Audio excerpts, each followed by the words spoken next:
Vandiperiyar 62 mile ജനവാസ മേഖലയിൽ നാശം വിതച്ച് വീണ്ടും കാട്ടാന.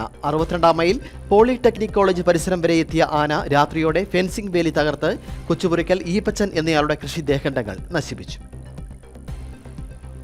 മഴക്കെടുതിക്കൊപ്പം വീണ്ടും കാട്ടാന ഭീതിയിലായിരിക്കുകയാണ് ഇടുക്കി വണ്ടിപ്പെരിയാർ 62 മൈൽ കാർഷിക മേഖല. ഒരു ഇടവേളയ്ക്ക് ശേഷമാണ് ജനവാസ മേഖലയായ വണ്ടിപ്പെരിയാർ 62 മൈൽ സമീപത്ത് രാത്രിയോടെ കാട്ടാന എത്തിയിരിക്കുന്നത്. വണ്ടിപ്പെരിയാർ 62 മൈൽ സ്ഥിതി ചെയ്യുന്ന പോളിടെക്നിക് കോളേജിലെ സമീപത്ത് പാട്ടത്തിന് തോട്ടമെടുത്ത് കൃഷി ചെയ്തു വരുന്ന കൊച്ചുപുരയ്ക്കൽ വീട്ടിൽ ഈപ്പച്ചൻ എന്നയാളുടെ കൃഷിയിടത്തിലാണ് ഇന്നലെ രാത്രിയോടുകൂടി ഫെൻസിംഗ് വേലികൾ തകർത്ത് കാട്ടാന കടന്നത്. കൃഷിയിടത്തിൽ കടന്ന കാട്ടാന 250ഓളം ഏലച്ചെടികൾ നശിപ്പിച്ചതായും കൃഷിയിടത്തിൽ ജോലി ചെയ്തിരുന്ന ഇതര സംസ്ഥാന തൊഴിലാളികൾ താമസിച്ചിരുന്ന ഷെഡിന് സമീപം വരെ കാട്ടാന എത്തിയതായും ഇതുകൊണ്ട് തന്നെ ഇതര സംസ്ഥാന തൊഴിലാളികൾ ഭീതിയിൽ രാവിലെ സ്ഥലം വിട്ടതായും ഈപ്പച്ചൻ പറയുന്നു. ഞാൻ രാവിലെ ഇവിടെ വന്നപ്പോഴാണ് ഇവിടെ സ്ഥിരം ഹിന്ദിക്കാർ താമസിച്ചുകൊണ്ടിരുന്നതാണ്. അവർ രാവിലെ വീട്ടിൽ വന്ന് പറഞ്ഞു ഞങ്ങൾ പോകാമെന്ന് പറഞ്ഞുകൊണ്ട് അവർ രാവിലെ പോയി. അപ്പം തോട്ടത്തിൽ ആരുമില്ല, ഞാനും 2 പണിക്കാർ മാത്രമേ ഉള്ളൂ. ഇങ്ങനെ ഇത് കഴിഞ്ഞ കുറേ വർഷമായിട്ടുള്ള അനുഭവമാണ്.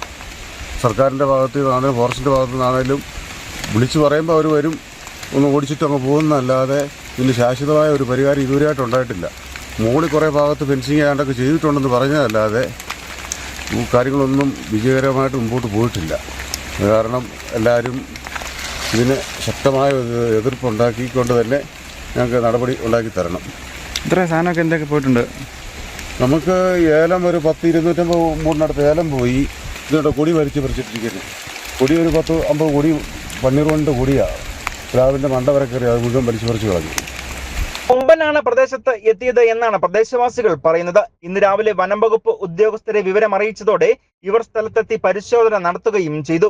പ്രദേശത്ത് വനമേഖലയോട് ചേർന്ന് കിടക്കുന്ന സ്ഥലങ്ങളിൽ ഫെൻസിംഗ് വേലികൾ സ്ഥാപിച്ചിട്ടുണ്ട് എങ്കിലും ചിലയിടങ്ങളിൽ ഫെൻസിംഗ് വേലികൾ തകർന്നതും കൃത്യമായ നിർമ്മാണ പ്രവർത്തനങ്ങൾ നടത്താത്തതുമാണ് കാട്ടാനകളടക്കമുള്ള വന്യമൃഗങ്ങൾ ജനവാസ മേഖലയിലേക്ക് കടന്നെത്തുവാൻ കാരണമാകുന്നതെന്ന് കർഷകർ പറയുന്നു.